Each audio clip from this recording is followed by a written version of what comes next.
अरे का मिले तो मन कर देला यार कहीं तो फोन तो करे ना पहले का ऐसे भी ना कहले अपनी हां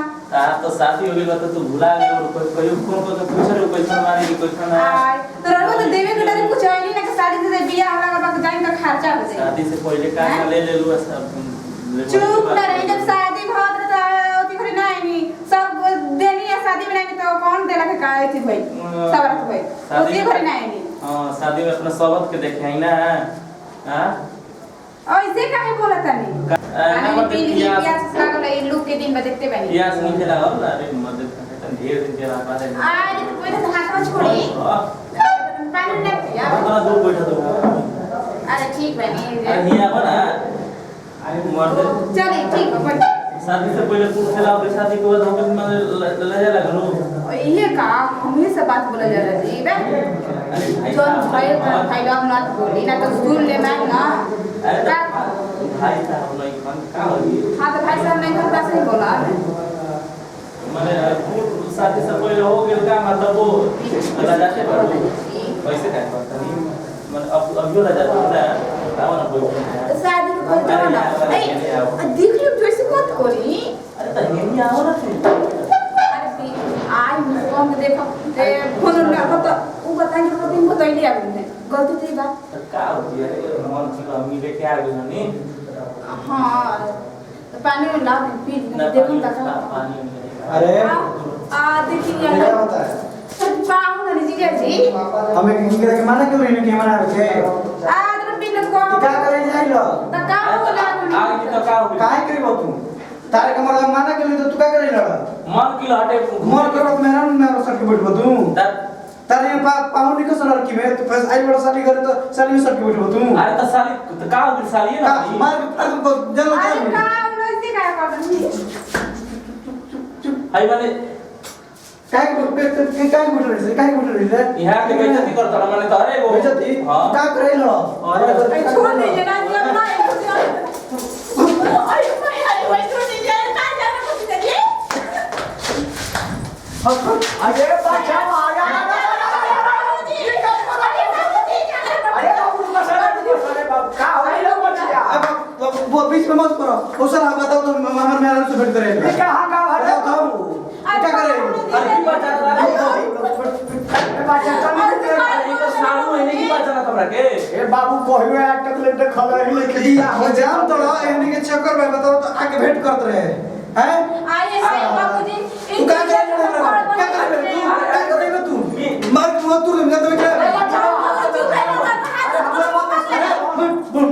मिले तो मन कर अरे अरे बाबू सुनो सर हमारा बात क्या सुनो क्या करेगा हां राजा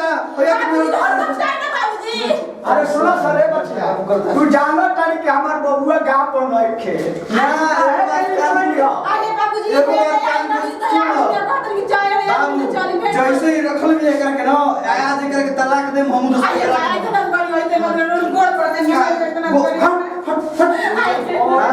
जरा खुला एक तो मिले समझो जो बोल के लाई मत तो सब बाबू तार कहां का हो अरे नहीं पहचाना तुम साड़ू वही ए बाबू रे बचिया के तो ये लोग धरने बन कहिए तू ना आए तो यार अफसर ऐसे ही राती में मन कर देला सड़ुआरा घूमे अच्छा हम कोई के भाई एकरा ना रहे छला के दबो जो ना रहे तब दबो बाबूजी बात सुन पहले हमार अरे फोन ना करनी हां अरे हम जी है के बन के पाहु का से आगुनी डायरेक्ट अरे बचिया थोड़े घंटी भाई अरे बाबूजी सुन हमार लोग के ना रहे के करा पर हबी रे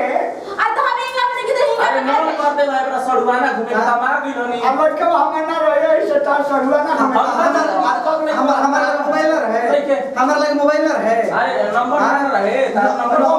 रहे मेरे लगे फोन कर ले तू एक करे नंबर खाली जान तो दूर के बच्चे वाला स्पर्श बकाड़ी बटना हम ना बोलो बाबूजी रहुला का ऐसे बोल का है नंबर बचिया तो देले निकाल काटना दिन बियाह शादी कइला भइला तक रह लड़का के देखला ही ना रहिया सुन बाबूजी चुप रह तू ए सुना अरे वो खराब हो गया हां का साड़ू तो साड़ू देखा रहा ठीक का होला तू तो हम तार मेरा लोग को दिन के हमर मेरा लोग गेल बड़ा कह दे लगे माने सड़ुआरा काहे कहलो झगड़ा चुप चुप जा हट पानी न ले पानी खाने जाने के दूर पानी खाना अरे का घर बाटे वाला जा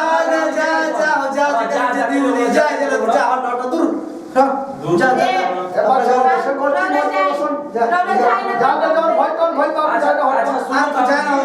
अरे हम तारा गोड़ पकड़ते होगे द्वार में हमने निकल ठीक बात तो गोड़ा पकड़ रखा जाता है अपन मुंह निकल देखत तू अपन मुंह निकल देखत अरे तू जब मैं कभी पड़ गए क्या कर रहा है